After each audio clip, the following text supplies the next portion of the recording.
Hello and welcome. You're watching Good Morning India. I'm Gargi Rawat. Our top story, the Indian embassy in Ukraine's capital, Kyiv, shut down, and the ambassador and staff are now on their way to the western part of the country. Sources have said India has been advising students and others to move to the western borders, a process that's been extremely challenging given the security situation. The embassy in Kyiv shut down after it did its best to ensure there are no Indians left in the city. That's what sources told NDTV. Yesterday we spoke to Vishnu Som on the news of the embassy shutting down. Well, this is the very big story, developing news which is now taking place, that the Indian embassy in Kyiv has shut down about 3 to 4 hours back. The mission itself, composed of a small team of officers and others, are now on the road from Kyiv and are headed to Lviv, which is in western Ukraine, which is where they're likely to set up the new mission. The point being mentioned is that they've evacuated the mission or shut it down temporarily only after trying to ensure that every last Indian national who was still in the Ukrainian capital did get an opportunity to exit. Now, does that necessarily mean that every Indian has exited? No. But they believe that they have tried their best, and in order to ensure that the mission itself is safe, that the personnel of the mission itself are safe, they had to take the decision, as among the last missions remaining in Kyiv, to get out of the Ukrainian capital. This reflects the situation on the ground, reflects the possibility of a Russian siege of the Ukrainian capital, Kyiv, and very much a protracted and bloody battle, as has been widely anticipated. In speaking to my sources, the message is absolutely clear. There is absolutely no effort at betraying Indian nationals or Indian students, for example, who are stranded in various parts of Ukraine. The Indian mission will continue to try their best, but the situation is dynamic, it is dangerous, and there are limitations. The limitation doesn't mean that an effort will not be made, but if there are complaints and if there are worries, and many of these are legitimate, because let's face it, many of the students are extremely worried. We've lost a student in Ukraine today. Our parents are petrified of what the situation is. Transportation to the west of the country, to other areas, is extremely difficult. The government of India, the mission itself is acutely aware of all of this. But their message is this, that these are the concerns and worries that they're fully aware of. And they're trying to work with the problems that they have to ensure that as many people as possible do get out safely, if not every last remaining Indian national. And now the situation in Kyiv as attacks have started. 5 people have died after Russia attacked a TV tower in Kyiv, hitting nearby broadcast facilities, Ukrainian officials said. This comes after Russia had warned residents that it was preparing to hit targets in the Ukrainian capital. It said it was planning attacks on Kyiv technology centers, urging people to stay away. Remember, a huge convoy of Russian armored vehicles has continued to advance on the city. We've been showing you those satellite images over the last couple of days, and fears have risen that Russia will hit civilian targets amid frustrations in Moscow that they have yet to make advances expected after 6 days of assault on Ukraine. This morning, Ukraine waking up to the 7th day of Russia's invasion. Now these visuals are from Zhytomyr in Ukraine, where firefighters in the Ukrainian city are fighting searing flames after what local authorities said was an airstrike late on Tuesday by Russian forces on a residential area. Ukraine's State Emergency Service said in a statement that 10 buildings were damaged, with 3 on fire. The city is 140 kilometers west of capital Kyiv. The mayor posted just now an aerial bomb hit a residential building near our second hospital, and he said there were several bombs. The building was destroyed. The hospital's doors and windows were all blown out. Ukraine's President Zelenskyy has called on Russia to stop bombarding people first before talks can go ahead. Remember, one round of talks have taken place on Monday. Speaking in an interview with foreign media, Zelenskyy also called for security guarantees if NATO members are not ready to admit Ukraine to the bloc. He spoke as Russian forces escalated their attacks on crowded urban areas, bombarding the central square in Ukraine's second biggest city of Kharkiv and Kyiv's main TV tower.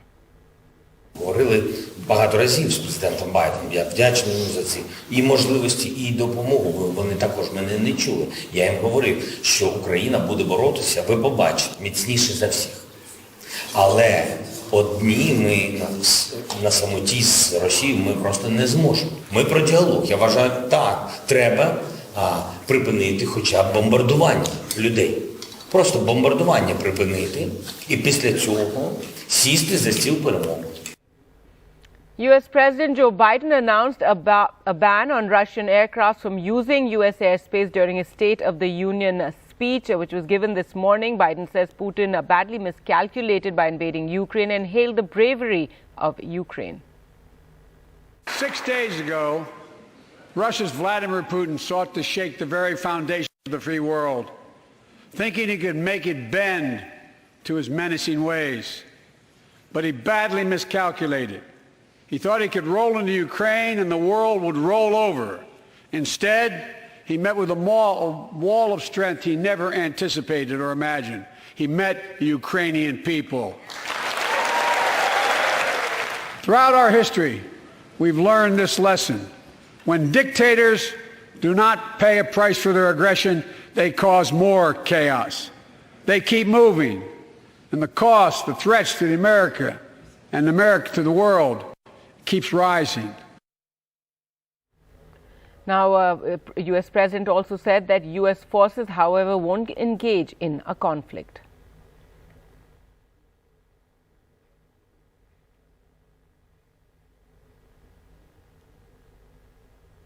Why can I not hear it? Europe to fight Ukraine, but to defend our NATO allies in the event that Putin decides to keep moving west. And as I've made crystal clear, the United States and our allies will defend every inch of territory that is NATO territory with the full force of our collective power. Every single inch. I'll be honest with you, as I always promised I would be. A Russian dictator invading a foreign country has cost around the world. All right, the priority for India is evacuating our citizens who are stranded in Ukraine, and India will operate 26 flights over the next 3 days to fly back Indian citizens who have moved from Ukraine to neighboring countries. That's what Foreign Secretary Harshvardhan Shringla said. This after the Prime Minister chaired another meeting on the country's evacuation efforts yesterday evening. It was the fourth meeting in 48 hours, and besides Romania's Bucharest and Hungary's Budapest, airports in Poland and Slovak Republic will also be used. There were an estimated 20,000 Indian students in Ukraine when the government issued its first advisory on the 15th of February, and from that number, approximately 12,000 have since left Ukraine, is what the Foreign Secretary said. We had an estimated 20,000 Indian students in Ukraine at the time that we issued our first advisory. This is the general number of people who are Indian nationals in Ukraine, from that number, 12,000 approximately have since left Ukraine, which is 60% of the total number of our citizens in Ukraine. Of the remaining 40%, roughly half remain in the conflict zone, in the Kharkiv, Sumy area, and the other half have either reached the western borders of Ukraine or are heading towards the western borders of Ukraine. In other words, they are generally out of the conflict areas, out of harm's way. And the Indian government did announce that IF will be used in the evacuation effort, and an IF C-17 transport plane is now headed to Romania. The flight is carrying humanitarian assistance, and it left for Romania at 4 a.m. this morning. So it's carrying their emergency supplies and humanitarian assistance like tents and medicines, and it will also be perhaps used to evacuate citizens who are stuck in countries neighboring Ukraine. Now, Union Minister Jitendra Singh welcomed the latest Indians to be evacuated from Ukraine. Remember, every time a plane lands back in India, the minister does go to welcome the Indians who were evacuated under Operation Ganga. And Jitendra Singh met with those students who arrived on a special flight today.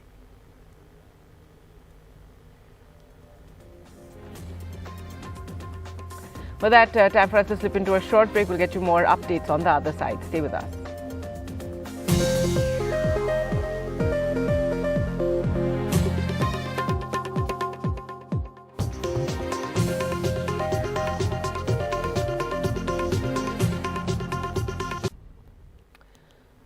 Welcome back. Efforts are on to evacuate Indian students from countries neighboring Ukraine, as many have managed to reach the border and cross over. But there are many students who remain stranded in the cities where they are, in the colleges where they are, and there's no means for them to get to the borders. Let's go across to one such student, Patel Khushbu Parimal, who joins us from the Sumi State University. Now, if you could just explain to us, Khushbu, about exactly what your situation is right now.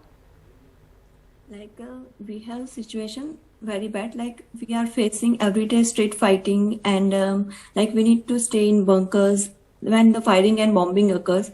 So it is very bad situation, and we are getting out of stock. I actually bought food for within before 4 days, but now we are getting finished the food. So that's why we have shortage of food and water supply, and markets are getting empty. So we don't have much food and water supply. Khushbu, and how many of you are there together right now in this university? We are around 600 people here from India. 600 from India. And where you are is closer to the Russian border, I believe. Have you been in touch with the embassy? There are some efforts, there's some talk of trying to evacuate Indian students perhaps from the Russian side. Have you heard anything on that? Yeah, we our contractor is already trying to contact with embassy. They already managed something that they will evacuate us from Russian border, from Moscow. So they are just processing this process. And your contact is somebody, some Indian official? Yeah, he's from South India. He's Ranish Joseph. He's trying to contact with embassy and try to evacuate from Russian border. It is around just 48 kilometers far from our city. Right, and again, so the situation right now outside, you're saying that it's not safe, that you can hear bombings, and have you been venturing out to get more supplies? As you said, you're running short on supplies now. Yeah, we are running we have some food for 1 week or 2 weeks, but after 2 weeks we don't know that from where we can get food, because it markets are getting finished and everything, so we don't know about next steps. And where are you from in India, if you could share with us? Yeah, I'm from Gujarat. And you're in touch with your family. I can imagine how anxious they must be. Yeah, they are very tense. They can't even sleep at night. They just waiting for next news, that what will gonna happen and everything. They are really very tensed. All right, and again, if you could just share what is happening outside, what is happening in Sumi right now? Here it is a Russian border city, so every troops coming from our city, and it's going to Kyiv city, main city. So here we can see troops are coming and they are fighting everywhere, and we can say they burn some areas, and sometimes firings occur, and here Ukrainian people try to stop their Russian troops, so they just burn out all the tanks and everything. This happened. That's why we are unsafe here. All right, and so all of you have just been staying put in the university. You're in your hostels, or are you in some basement? Yeah, we are already in hostels now. We all are in a hostel because it is the only safe place for now. All right. Well, thank you so much for speaking to us. And as you said, you're in touch with an Indian official. Hopefully, they will manage to evacuate the Indian students from the Russian border. I do know all efforts are being made to do that. And there have been talks with Russia as well, for the safety of Indian students. And since you do have supplies, I just stay put, and all the best, Sumi. And thank you. So all the best, Khushbu, and thank you for speaking to us. Thank you so much. All right, well, the big worry now is capital Kyiv, as Russia is making a big push towards Kyiv, and as we know, there is a convoy that's on its way to Kyiv, and this after the first round of talks failed to secure a breakthrough, and Russia has continued to target residential areas. That is the big worry now, and Russian forces are closing in on the capital with satellite images which have shown a 64-kilometer-long Russian convoy just outside the capital. The next round of Russia-Ukraine talks are scheduled for today.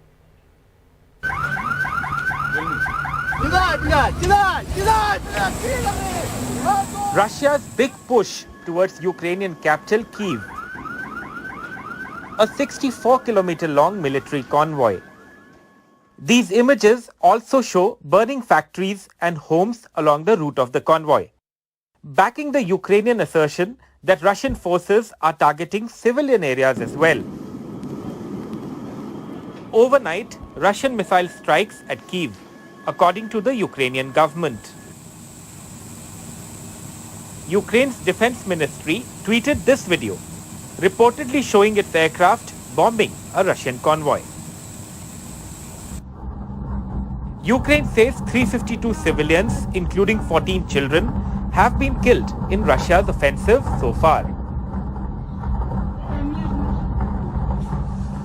Ukraine officials also put out this video of multiple explosions in Kharkiv, the second largest city, to counter Russia's claim that it wasn't targeting residential areas. This dramatic video appears to capture the moment when a Russian missile airstrike smashes into the city council building. Footage of the aftermath shows debris scattered on the road after the explosion. The number of injuries or casualties is still unknown. Пятые сутки мы находимся здесь в подвале, очень сильно переживаем, очень сильно страшно. С нами находятся маленькие дети, с нами находятся пожилые люди. Ну, собственно говоря, очень страшно. Putin wants Ukraine to be demilitarized and what he calls denazified, as well as Europe's recognition of Russia's annexation of Crimea. That's unacceptable to Ukraine and the European Union. For now, the war on the ground and on social media for global public opinion continues between the two sides. Bureau Report, NDTV. All right, so the situation there in Ukraine, and as we said, for India, the priority is to bring back our students who are stranded there, many of them able to cross the border into neighboring countries, and from there, under Operation Ganga, flights have been bringing the students back. Many anxious families are back home here waiting for their loved ones to arrive. Let's go across to Sukirti now for more on that. In Sukirti, many anxious families, waiting for their children to arrive on those flights, those who were lucky to get onto the flights. Yesterday also you were speaking to families and they were sharing just how anxious they've been, how difficult these last few days have been. Absolutely, Gargi. We've been reporting on the very distressing scenes and the anxious families that have been waiting here out at the airport. But now I have a happy family here, and this gentleman here has been very kind enough to distribute sweets to me as well. This is the happiness that parents have on the return of their children here. We will speak to them for more. Sir, आप बताएं, आप लोग कहाँ से आकर के wait कर रहे हैं, बिटिया कहाँ से लौट रही है? हम जिला पंजाब डिस्ट्रिक्ट बठिंडा से आए हैं। कितने बजे से आके वेट कर रहे थे अपनी बिटिया के? सुबह 4 बजे के। सुबह 4 बजे। हाँ जी। मैम, आप अपना नाम बताएं। मैम, आई एम दृष्टि Sharma from Uzgrod National University. I'm studying MBBS there in second year, and we were there in Hungary from last 2 days, and we were getting food well. But we request all our media to, as we are in safe zone, but we are requesting all the media to rescue our brothers and sisters from Kharkiv and Sumy University. This is my brother Lakshmeshwar, and he is stuck in Kharkiv National University, and I request all the media to rescue them from there. So your brother is still stuck. What is the kind of information that he's been giving? Is he in a bunker right now? Has he been able to establish any kind of communication with the embassy? He was there in the bunker, but he is saying that in front of us bombs are blasting there, and we are not safe there. And we are requesting the media to rescue us. They are very panicked there, ma'am. Actually, we were there in the safe zone. We were in the western zone, but they are in the danger zone. So we request the government to rescue them first. Then our turn should be there. And how did you manage to get to the border of Hungary and then get into? I was in the Uzgrod, that is the most western portion, and from us Hungary border is around only a 1 hour route by road. So we were in the safe zone from the very beginning, ma'am. But they are in the danger zone. So we request to our media and the government to rescue them first, as because they are in very much danger there. And one fourth year student also died there in Kharkiv University. So we are afraid of our brother, that he should come as soon as possible. So you are saying he is still trying to get in touch with any government officials who would come there. Has he been given any information that they would bring a bus there to get them to a railway station or to the border? Giving daily they are giving the information. He and his friends are stuck there only still now. Sir आपसे जानना चाहेंगे आपकी daughter आ गई हैं, आपका बेटा अभी भी ये और बच्चे फंसे हुए हैं, तो उनकी वजह से कितना आपको कजन है, कजिन ब्रदर है इनका, तो कितनी टेंशन है अभी उनके, मतलब आपके जो भाई होंगे जिनका बच्चा है वो, कितना ज़्यादा टेंशन है फैमिली में? क्या आप लोग कोशिशें कर रहे हैं कि यहाँ पर भारत सरकार से किसी से इस्टेब्लिश कर सके कॉन्टैक्ट, की खारकीव से उसे निकाला जा सके? भारत सरकार से हमारी रिक्वेस्ट है जी, उनसे जल्दी से जल्दी निकाला जाए। Thank you sir. कितना रिलीफ है, आप आए हैं मिठाई का डब्बा लेकर के यहाँ पर, सुबह 4 बजे से आए हुए थे, अब कितना रिलीफ महसूस कर रहे हैं कंसिडरिंग खारकीव और ऐसी बाकी सब जगहों पे इतना वायलेंस था, अब जाके बच्ची वापस लौटी है? हमको उन बच्चों का बहुत ज़्यादा फिक्र है जी, जो बच्चे वहाँ फंसे हुए हैं। हमारी बच्ची तो आगे कोई बात नहीं, वो भी हमारे बच्चे ही हैं जो वहाँ खारकीव में फंसे हुए हैं। उनके लिए रिक्वेस्ट करते हैं, परमात्मा से अरदास करते हैं कि छेती छेती घर वापस करते हैं। Thank you so much for करने के लिए। So Gargi, you see, this is the kind of emotions that the parents here have while their own children have returned. There are families like these, as this young girl here mentioned that her cousin brother is still stuck at the Kharkiv Medical University, and very distressing for them considering the student from Karnataka who was also from the same university, and he died yesterday in the shelling. So even her cousin brother is stuck in a bunker somewhere. So all of these students, while some have managed to come here, even the families here saying कि सब हमारे बच्चे हैं, और भी बच्चे जो Kharkiv Kyiv वगैरह में फंसे हुए हैं उनको निकाला जाए. So that is the emotions that the parents here have. They're relieved to have their own children back, but there are many others who are still stuck there, and all of these appeals going out to the Indian government to get all of these students safely back home. All right, Sukirti, so thanks so much for joining us. With that, yes, many students stuck in the eastern part in Kharkiv that is experiencing the worst of the violence. A lot of anxiety around the safety of the students there. We'll slip into a short break and be back with more. Stay with us.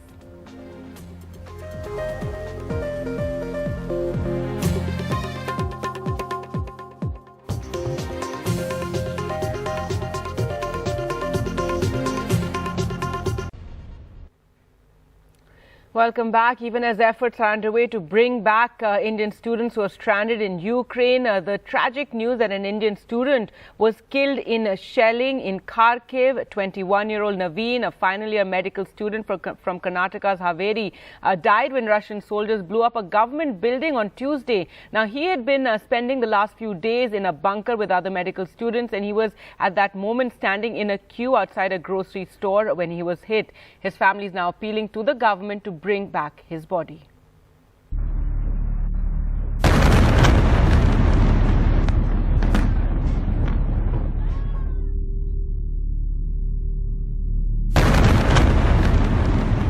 This is Russian shelling in Ukraine's second largest city, Kharkiv, today.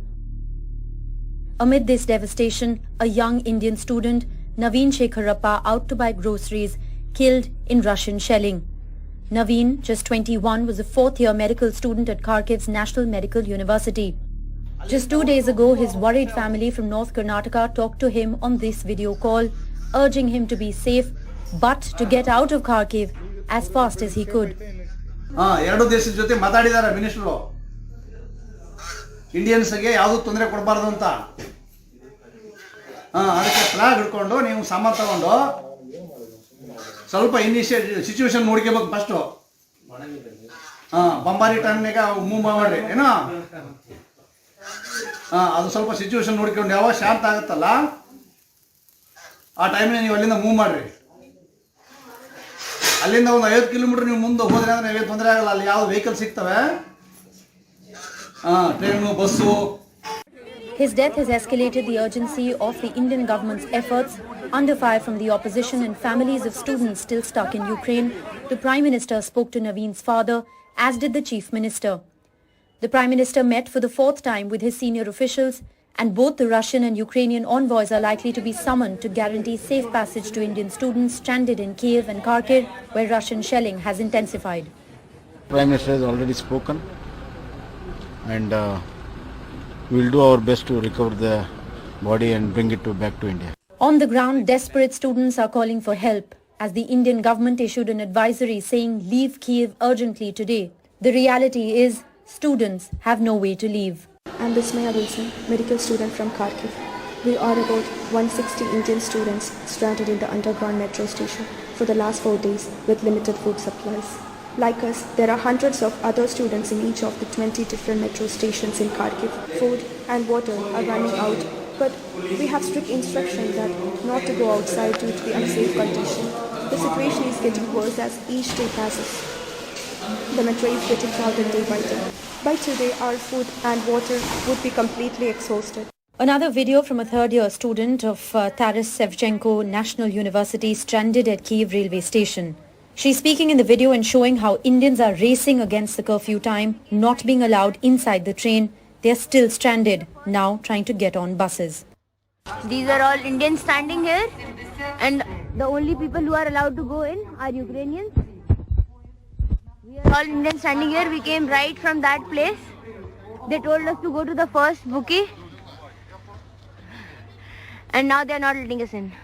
Parents of Naveen are devastated, though the Indian officials are still in touch to understand when the mortal remains will arrive to India and to Haveri district of Karnataka.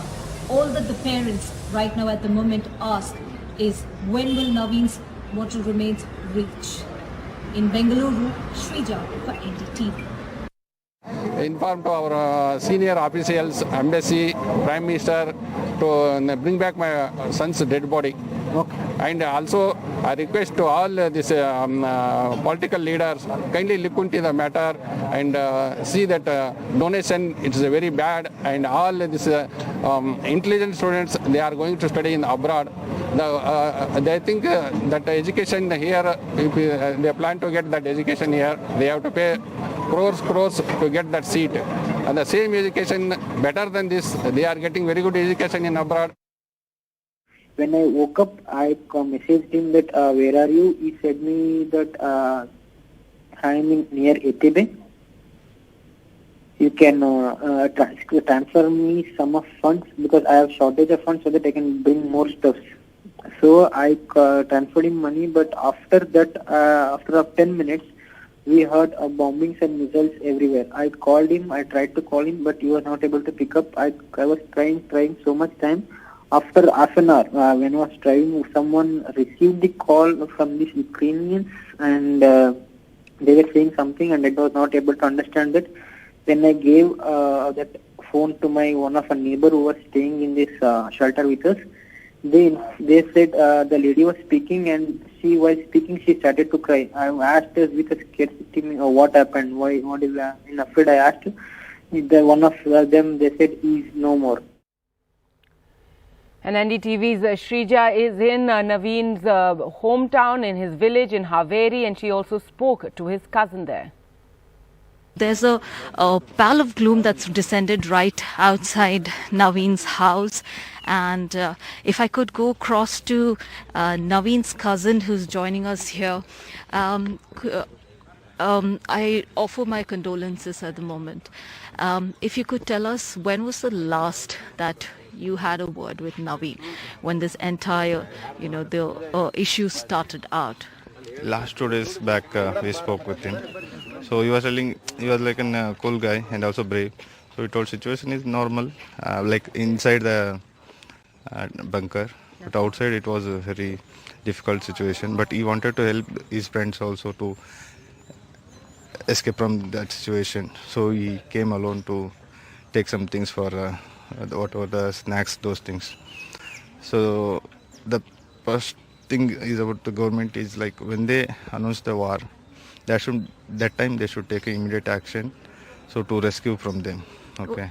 You just said when it started out, when the war began, the family members, including you, did you all get in touch with Naveen? What was the conversation like then? Did he inform you all when was he planning to leave Ukraine? What was the situation, at that moment when he told you? Usually I did not spoke with him because I was in Bangalore at that time. So my uncle was spoke with him daily, and my brother also. He was actually daily evening around because his college timing was 6 o'clock. After he come from the college, he used to call them so they were fine only. So the current problem is what we are looking is at least whoever is alive, they should come with safely along with his body. Please try to arrange as early as possible. Was he updating his parents in terms of, because what we are also getting information is the bunker that Naveen and his other friends and hostel mates and classmates were living in, they ran out of food and water. Did he convey anything of that sort? And what was the parents trying to convey to him, like to reach out to Indian authorities? Was that kind of an effort being made? No, it was totally actually misguided from the Indian embassy, because they did not even bother about that water, how the situation is. Yeah, we accept that the situation is not that good, but at least they should have taken responsibility to rescue from there. Even college universities also, at least they should take some responsibility. Their students, we have to send them back safely. If they take that necessary action, he would have come alive. Now, Ukrainian President Zelenskyy on Tuesday addressed the European Parliament, where he asked them to prove they were with Ukraine. His address was met with a standing ovation. This morning, 2 cruise missiles hit this Freedom Square, dozens of killed ones. We have a desire to see our children alive. But we are fighting also to be equal members of Europe. I believe that today we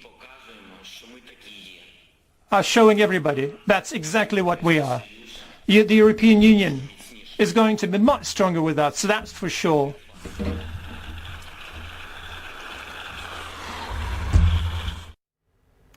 Now, Zelenskyy also tweeted later that he had spoken to the U.S. President Joe Biden. He tweeted, just had a conversation with POTUS. The American leadership on anti-Russian sanctions and defense assistance to Ukraine was discussed. We must stop the aggressor as soon as possible. Thank you for your support. Now, India once again on Tuesday abstained from voting in a UN vote. This time it was the United Nations Human Rights Council on the ongoing Russia-Ukraine war. India abstained along with 12 other nations. India has abstained from a vote against Russia for the 3rd time since it invaded Ukraine. The latest abstention came at the United Nations Human Rights Council, which is to consider a resolution on the alleged human rights violations because of the invasion that, according to the United Nations, has killed over 100 civilians, including 7 children. The vote was passed as 29 of 47 members voted in favour. India was among 13 who abstained. The others, including Pakistan, UAE, Kazakhstan, Somalia, Sudan, Armenia. The Russian foreign minister spoke at the conference, hitting out at the West and demanding what he called a fair balance. Превосходства, исключительности и вседозволенности философии Запада должен быть положен конец. Суверенное равенство государств – ключевой принцип Устава ООН, и он в полной мере распространяется на работу Совета по правам человека. Россия всегда открыта к равноправной, взаимоуважительной дискуссии по любым вопросам. There were 5 votes against the resolution, which included Russia, China, Eritrea, Cuba and Venezuela. At the end of the special United Nations General Assembly, where 193 member states have been called upon for a rare emergency meeting, there will be another vote on a resolution against Russia, similar to the US-led draft Security Council resolution. However, India has made it clear that its time-tested strategy is for diplomacy. India is deeply concerned that the situation in Ukraine continues to deteriorate. We reiterate our call for immediate cessation of violence and an end to hostilities. All member states of the United Nations are not only obliged to follow the UN Charter, but also respect international law and territorial integrity and sovereignty of states. There has been growing pressure from the West and Ukraine on India to speak out against Russian aggression, especially given close ties between the two. Russia, a member of this council, perpetrated an unprovoked and unjustified attack on Ukraine. it was an attack not only on Ukraine, it was an attack on every UN member state, on the United Nations, and on the principles that this organization was created to defend. The 3 votes against Russia all carried despite the abstentions from India and others. The next vote will be the largest, with all 193 United Nations members set to vote and no veto allowed. Sneha Koshi for NDTV. Russian President Vladimir Putin's recent order to put Russia's nuclear forces on high alert came into the spotlight during a House hearing on U.S. strategic forces on Tuesday. With the West sanctions threatening to cripple Russia's already hobbled economy, Putin ordered the highest state of readiness for nuclear weapons, blaming sanctions and what he called aggressive statements against our country. And this was discussed at this hearing. Volunteers in Kyiv have been collecting and distributing food and aid to medics, the military and those in need amid the Russian advance towards the capital. The assistance was especially welcome during a weekend curfew banning residents from leaving bomb shelters and homes. Hundreds of thousands of civilians have sought safety at night in Kyiv's subway system and other makeshift shelters across the country.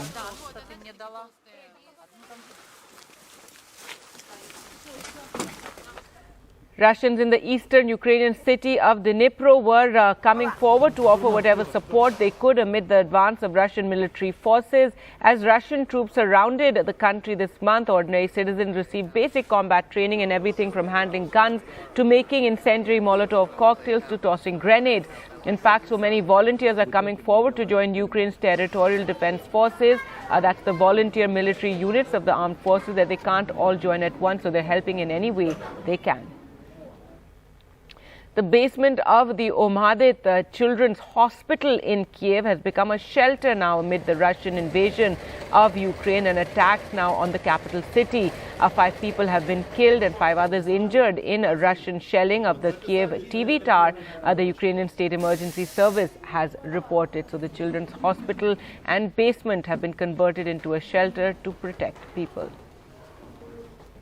Now another video that has gone viral from Ukraine, which shows a Ukrainian man standing in front of a Russian tank and in fact trying to stop it with his bare hands.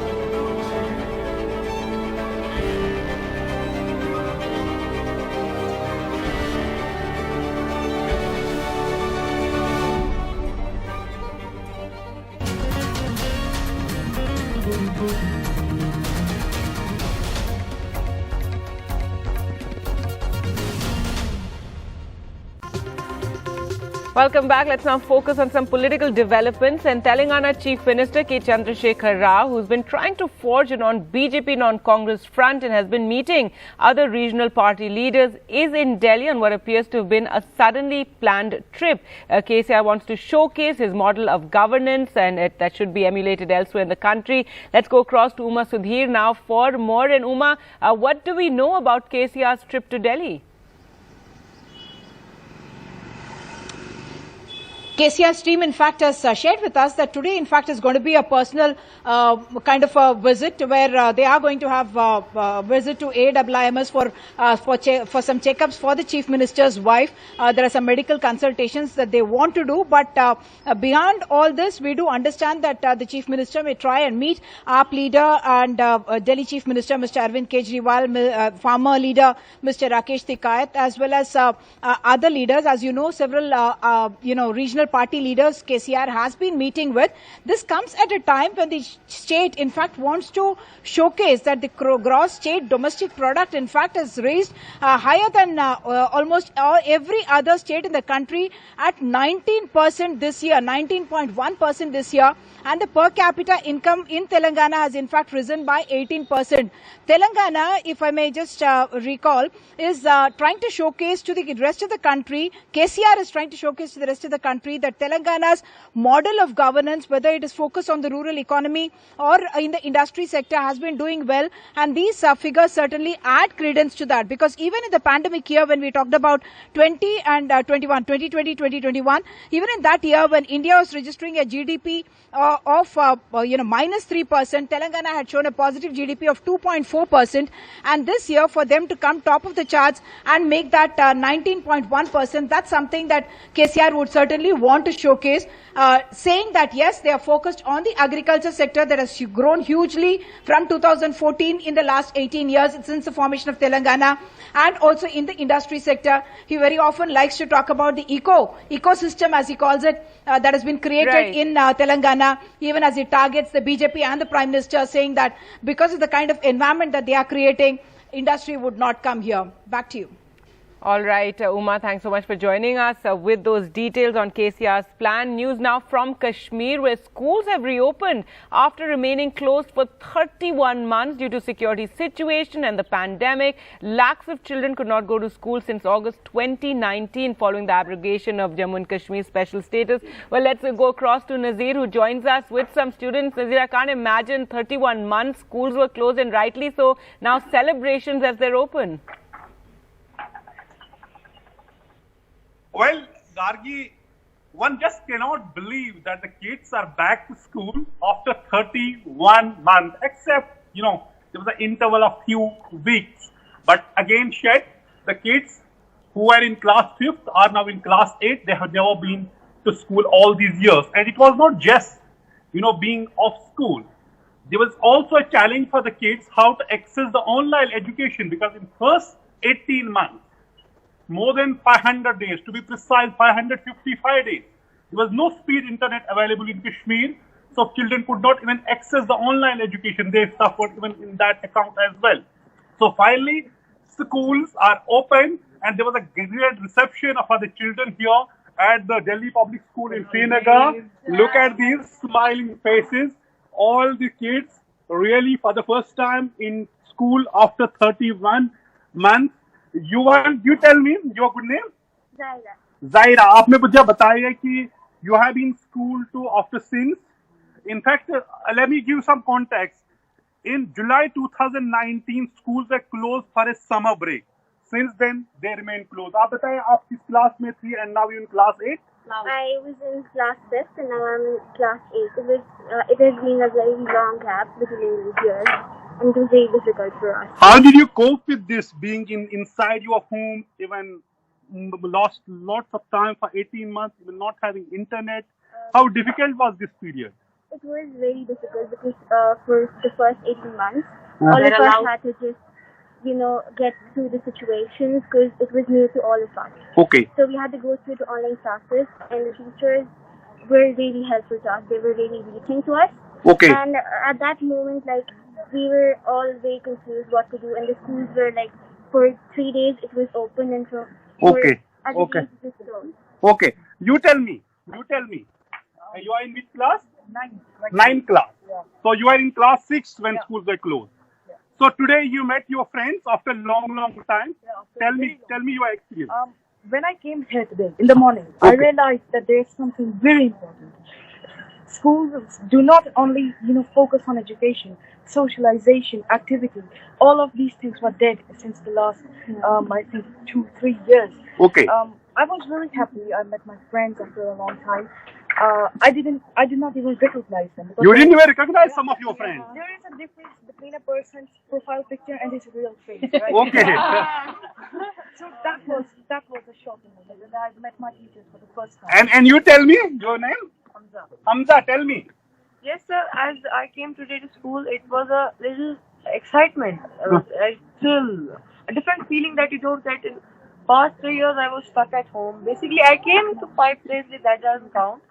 But I think that today, when I met all my friends, seeing their smiles, talking to them, interacting with them, that is special. Really very special. Really very special. And your name? My name is Seher. Seher, tell me. After 3 years, 31 months to be precise, back to school, in your class, with your friends, what did it means to you, and how did you manage all these months? Honestly, I feel very excited and very happy to be back here as well. And the thing is that a lot of people were not able to recognize me. They were like, "Are you sad? Are you sure about that?" Because like I have changed a lot thanks to the puberty and all that shit and all that stuff. And to be honest, I feel happy, but at the same time, I'm quite nervous because we weren't able to socialize with people a lot. Okay. So yeah, that's where I'm struggling a little bit to be open to people, but I'm working on it. Getting back to normal is actually now a challenge for kids. And let me talk to the teachers here. Madam, there was a grand reception for the kids this morning. Yes. And you have organized your back to school, welcome to kids. I would share my own experience. I was so excited that I landed in school at 7:45 only. Okay. I was more excited to see them and to welcome them personally. We are really, happy to have them back. We have planned lots of excitement, and we have lots of fun activities so that they de-stress and they socialize again and they meet each other. So yes, it is going to be a fun-filled week. Or 10 days. So it's called Happiness Week. Yes, Happiness Week. Yeah. The theme is happiness. We want happiness back after 31 months. Okay. So we want our kids to be happy, and I'm very excited to have them back. We welcome you all. So this school has 4,500 students, and getting them back to school is not just easy task. And the first week will be Happiness Week for the kids. Not just the formal class, how they can unwind themselves, how can they share the experience with each other. As our students said here, look how it was difficult for them to readjust themselves because remaining inside their homes for 31 months. That too, out of 31 months, 18 months without speed internet. That was the biggest challenge. Man, how difficult it was when there was poor internet connectivity, there was no 4G for 18 months, 555 days. How you are reaching out to your kids? Yes, I will tell you that it has been a tough uphill task for our kids. But at the same time, it was not an easy job for our teachers also. Okay. Teachers had to get used to a new platform of education, which they had not known or used. Okay. And on the top of it, we at Kashmir, as you know, we had that internet speed. There was only 2G speed. So all the teachers, I would tell you that it was a Herculean task to get their classes online, to get their, kids online and have them excited about their studies. But somehow we managed. Kashmiris are resilient. So good. They've always shown their resilience. Great. All right, Nazir. Well, Nazir, thanks so much. Yes. And the kids and the teachers are together celebrating this great occasion. And media are saying it is more important, more celebration than Eid or Diwali here. Because after 31 months, kids are back to school, lakhs of school children, and it would be a happiness week for the kids here after long traumatic months and years. Well, they definitely deserve a week of happiness. Thanks so much, Nazir, for joining us.